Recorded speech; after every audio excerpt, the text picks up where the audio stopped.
बिस्मिल्लाहिर्रहमानिर्रहीम। आप देख रहे हैं यूट्यूब चैनल और मैं हूं अरशद अली। हमारी प्लांट डिजीज सीरीज का 9वां लेक्चर आज रिकॉर्डिंग पे है और आज की वीडियो में हम बोरर के हवाले से रिकॉर्डिंग कर रहे हैं। ये बोरर किसी भी प्लांट का, किसी भी फसल का हो सकता है। ये सब्ज मिर्च का भी हो सकता है, ये शिमला मिर्च का भी हो सकता है, टमाटर का भी हो सकता है, भिंडी का भी हो सकता है, बैंगन का भी हो सकता है। हम चूंकि आज की वीडियो में बैंगन के शूट एंड फ्रूट बोरर को ज़ाहिरी तौर पर फोकस कर रहे हैं, लेकिन ये एप्लीकेशन तमाम किस्म के बोरर के लिए होगी।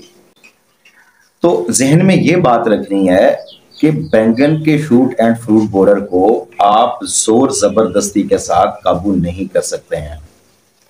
आप अगर समझते हैं कि एक स्प्रे मैंने किया, फिर मैं इससे ज्यादा हाई पोटेंसी में करूं, फिर तब्दील करके करूं और ज्यादा पोटेंसी बढ़ाऊं। अब चूंकि ये एक साइकिल होता है, बार बार ये अटैक होता है, लिहाजा आप जोर जबरदस्ती के साथ इसको कवर नहीं कर सकते हैं। बैंगन की कान कवर होती है आपकी हिकमत अमली के सकते। ये डिपेंड करेगा कि आपकी हिकमत अमली कितनी जानदार है। और मैंने हमेशा इस चीज पे जोर दिया है कि आप संडे वाला जोर ना लगाएं। आपको अपना माइंड सेटअप तैयार करना चाहिए। और माइंड सेटअप क्या है इस शूट एंड फ्रूट बोरर के हवाले से? 85 से 95% तक की जो कवरिंग है वो बेहतरीन रेशो तस्वर होती है। मसलन आपने अगर 100 बैग उतारा है, इस बैग में 5 से 10-12 बैग अगर काने निकल आते हैं तो इससे कोई मसला नहीं है। बस अपना माइंड सेटअप यहाँ पे तैयार रखना है। अब इसके लिए हमें अपनी जो हिकमत अमली है वो क्या रखनी चाहिए? सबसे पहले तो हमें ये कीड़ा जो हमारे लिए प्रॉब्लम पैदा कर रहा है, इसके लाइफ साइकिल को समझना चाहिए। हमें ये पता होना चाहिए कि इसका कौन सा स्टेप सबसे ज्यादा नुकसानदेह है और किस किस स्टेप को अगर हम कवर करें तो हम इस पर काबू पा लेते हैं। दूसरे नंबर पे हमें केमिकल को समझना पड़ेगा कि ये किन किन तरीकों से काम करते हैं। और अगर ये सारी चीजें हमारे जहन में होंगी तो हम बोरर को मद्देनजर रखते हुए एप्लीकेशन में तब्दीलियां कर सकते हैं, तरीका इस्तेमाल में तब्दीलियां कर सकते हैं और ज्यादा फायदा ले सकते हैं। देखिए, फ्रूट बोरर के जो लाइफ साइकिल है इसमें 4 स्टेप होते हैं। नंबर 1 परवाना होता है जिसे अडल्ट कहते हैं। उसके बाद ये पत्तों पे एगलिंग करता है, इसको अंडे कहते हैं, ये दूसरा स्टेप है। अंडों से लार्वास निकलते हैं, सुंडियां बनती हैं, ये तीसरा स्टेप है। यही सुंडियां फिर प्यूपास में तब्दील होती हैं, ये चौथा स्टेप है। और इसी प्यूपास में से बाद में एक मुद्दत के बाद फिर परवाने निकल के हमारी फसल पे हमला करते हैं। तो इन 4 स्टेप में यह कीड़ा अपना लाइफ साइकिल कंप्लीट करता है। अब मुकाम भी आपको पता होना चाहिए कि ये चारों स्टेप जो हैं ये किस मुकाम पे पाए जाते हैं। प्यूपा जमीन में होंगे और बाकी 3 जो स्टेप हैं वो फॉलिज हिस्से पे आते हैं जो जमीन के ऊपर का हिस्सा होता है। इसमें शरह नुकसान देखें तो वो सुंडी की हालत यानी लार्वे की हालत ज्यादा करती है, क्योंकि उसने फ्रूट भी डैमेज करना होता है और शूट भी डैमेज करना होता है। शूट जब डैमेज होता है तो नए फूल और नए फल भी आगे से नहीं आते। तो इस तरह भी हमारा डबल नुकसान होता है।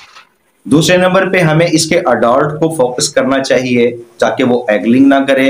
अगर हम सुंडियों को मार दें तो पीछे से जो खेप तैयार होके आ रही है वो नहीं होगी, तो हम इसको कंट्रोल कर सकते हैं। अब आते हैं केमिकल की तरफ कि हमें केमिकल के मुताल्लिकात जो मालूमात हैं वो क्या क्या होनी चाहिए। कि जब हम स्प्रे करते हैं, अगर तो वो उस टाइम कोई सुंडी बाहर है उसके ऊपर स्प्रे पड़ गया, वो डायरेक्ट मरेगी। इसको कांटेक्ट मोड ऑफ एक्शन कहते हैं। दूसरे नंबर पे स्टोमिक एक्शन होते हैं, जिस तरह के बहुत सारे कीड़े फल के अंदर, शूट के अंदर होंगे या पत्ते के नीचे होंगे, उनके ऊपर डायरेक्ट स्प्रे नहीं पड़ती है।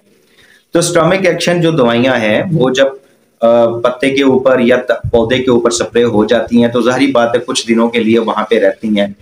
यही कीड़े हमेशा एक जगह में तो बैठे नहीं रहते। ये जब बाहर निकलते हैं, पत्ते पे आते हैं, शाखों पे आते हैं, उनको फीड करते हैं, खाते हैं, सक करते हैं। तो जब ये खाते हैं उस वक्त ये जहर उनके अंदर जाता है तो कीड़े के सिस्टम को तबाह कर देता है, वो तब मर जाते हैं। तो उसके अलावा कुछ सिस्टेमिक है जो पौधे के अंदर चली जाती हैं। एक चीज जहन में रखें, कीड़े की कैटेगरी में जितनी भी सिस्टेमिक दवाइयां हैं वो लोकली सिस्टेमिक होती हैं। अब इस चीज को थोड़ा सा समझने की जरूरत है। फर्ज कर लें कि हमारे सामने ये पौधा है, हम इसको स्प्रे करते हैं, ये अगर तो पूरे पौधे में दवाई सरयत कर जाती है फिर तो ठीक है, फिर तो कीड़ा जहां भी छुपा है वो मरेगा।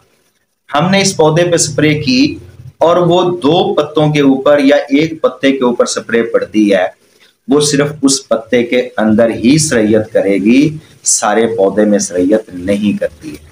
इसलिए अगर तो जिस हिस्से पे स्प्रे हुआ उस हिस्से के अंदर कोई प्रॉब्लम है या कोई कीड़ा है, वहां तक दवाई जाके उसको किल करेगी, लेकिन जो बाकी हिस्से हैं जहां तक दवाई पहुंची नहीं है वहां पे मौजूद कीड़े नहीं मरेंगे।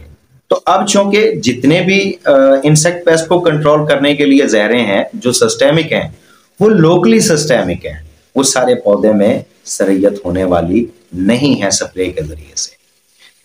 हाँ, अलबत्ता अगर हम इन दवाइयों को पूरे पौधे में सरयत करवा देते हैं तो हमारे मसले हल, हमें परेशानी की जरूरत रहती।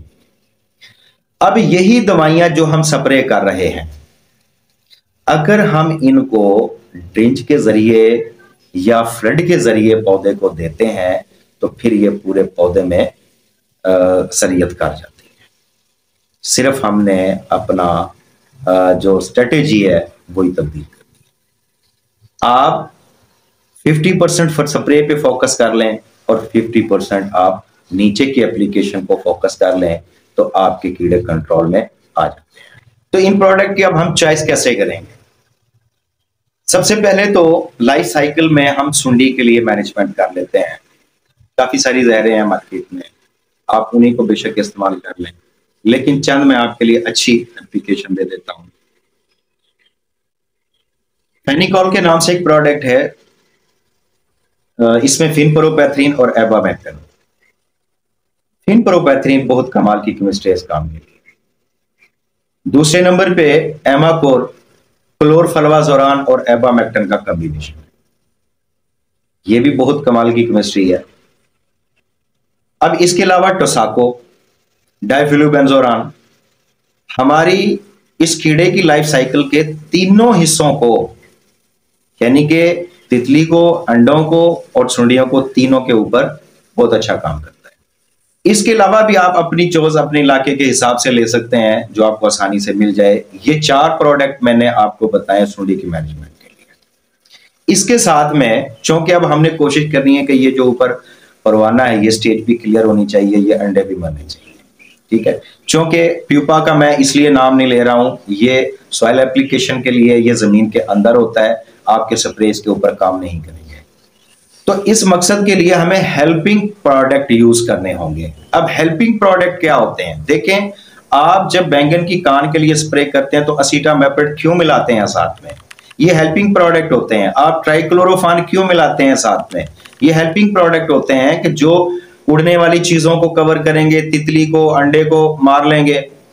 अब भाई ये काम नहीं करते हैं। असीटामेप्रिड जो है ये अपने अगेंस्ट जो बीमारियां हैं या कीड़े हैं वो बहुत जल्दी रेसिस्टेंस बढ़ाते हैं। अच्छा, इसके अलावा जो ट्राइक्लोरोफान है वो भी अब इस लेवल पे काम नहीं करता। अब मक्खियां, मच्छर वगैरह सिर्फ बेहोश होते हैं, मरते मुरते को नहीं है, वो काफी तगड़े हैं। तो हेल्पिंग प्रोडक्ट के तौर पे आप 3 प्रोडक्ट का इंतखाब कर लें। आप इनकी जगह में पायरिप्रॉक्सीफिन को लेके आए, बहुत अच्छे रिजल्ट बनाएगा। आप मेलाथियन को ऐड करें, इंतहाई अच्छी केमिस्ट्री है। मेलाथियन रूट के नाम से कैंसो कंपनी ने और काफी सारे नाम से प्रोडक्ट हैं मार्केट में। 2 प्रोडक्ट हो गए आपके, तीसरा अमीडाक्लोप्रिड शामिल करें। मतलब 4 प्रोडक्ट आपके पास सुंडी के लिए, और उनमें भी चौथा जो है वो हेल्पिंग के तौर पे भी काम करेगा और सुंडी के लिए भी काम करेगा। मतलब वो एक जनरल सा प्रोडक्ट है, वो तीनों स्टेजेस के लिए काम करता है। बाकी आप 3 हेल्पिंग के लिए जो इस्तेमाल कर रहे हैं, और 4 आपने सुंडी के लिए, 7 प्रोडक्ट आपके पास रनिंग में होते हैं और आपने 6 से 7 दिन का वक्फा रख के स्प्रे करते रहना है। अच्छा, ये तो हमारी फॉलियर एप्लीकेशन है। हमारी हिकमत अमली का 50%, मतलब हम ये कहते हैं कि 50% फॉलियर पे लाएं, 50% सालुबल लाएं पानी के साथ, क्योंकि आप 100% क्या, आप 60% भी कवर नहीं कर सकते अगर फॉलियर के सर पे रहें। तो फॉलियर पे हम महज अपनी स्प्रे जाया करते हैं, अपना वक्त जाया करते हैं, नुकसान करते हैं, फसल फिर भी नहीं बचती, शरह नुकसान फिर भी उतना ही होता है। इसलिए सिर्फ स्प्रे के ऊपर डिपेंड किया ही नहीं जा सकता है। जब तक आप जमीनी मैनेजमेंट नहीं करेंगे उस वक्त तक आप इसको बेहतर कंट्रोल नहीं कर पाएंगे। तो हमारी जो फॉलियर एप्लीकेशन है वो मैंने आपको 7 प्रोडक्ट में दी है। देखिए, अब जो हमारी नीचे वाली मैनेजमेंट है पानी के साथ, आप यहां पे ड्रिंच करें तो सबसे अच्छा है, आपकी दवाई भी कम लगेगी। उसका तरीका यह है कि आप अपने पौधों के मुड्डों के 2 तरफ ऑलरेडी सुराख बना के छोड़ दें। आपने जब भी ड्रिंच करना इन सुराखों में ड्रिंच कर दिया करें, आसानी के साथ हो जाएगा, कोई परेशानी का मसला नहीं है। या आप फ्लड के जरिए से कर लें, लेकिन फ्लड में आपको डोज डबल करनी पड़ती है। आप एमामेक्टिन स्प्रे करते हैं, मेरे कहने पे एमामेक्टिन को आप ड्रिंच में लाएं या आप एमामेक्टिन को फ्लड में लाएं। 400 ml का बोतल होता है, आप 2 बोतलें फी एकड़ के हिसाब से फ्लड करवा दें। आपके सारे पौधे में सरैयत हो जाता है, सुंडी जहां भी छुपी होगी वहां पे मरेगी, जिंदा नहीं बचेगी। दूसरे नंबर पे आप फिप्रोनिल 5% वाला 480 ml की पैकिंग है, किसी भी कंपनी का ले लें, कमाल के रिजल्ट बनाता है अगर आप इसको फ्लड में या ड्रिंच में डालते हैं। इनको आप कॉम्बिनेशन भी कर सकते हैं। फॉर एग्जांपल, आप फिप्रोनिल फ्लड कर रहे हैं, साथ में 500 ग्राम अमीडा क्लोपर्ड मिला के फ्लड में डाल दें, आपको इंतहाई शानदार रिजल्ट मिल जाएंगे। आप अगर एमामेक्टिन फ्लड कर रहे हैं, इसके साथ में अमीडा क्लोपर्ड मिला के आप फ्लड में डाल सकते हैं। तो इस तरह की 2-3 एप्लीकेशन बशमूल फिप्रोनिल के, एमामेक्टिन के और अमीडा क्लोपर्ड के, और कुछ सिस्टेमिक जहरें देख लें जो सरियत करती हों, आप फ्लड में डलवाएं, आपको इंतहाई जानदार और रिजल्ट मिलेंगे और आप बेहतरीन तरीके से कंट्रोल कर पाएंगे।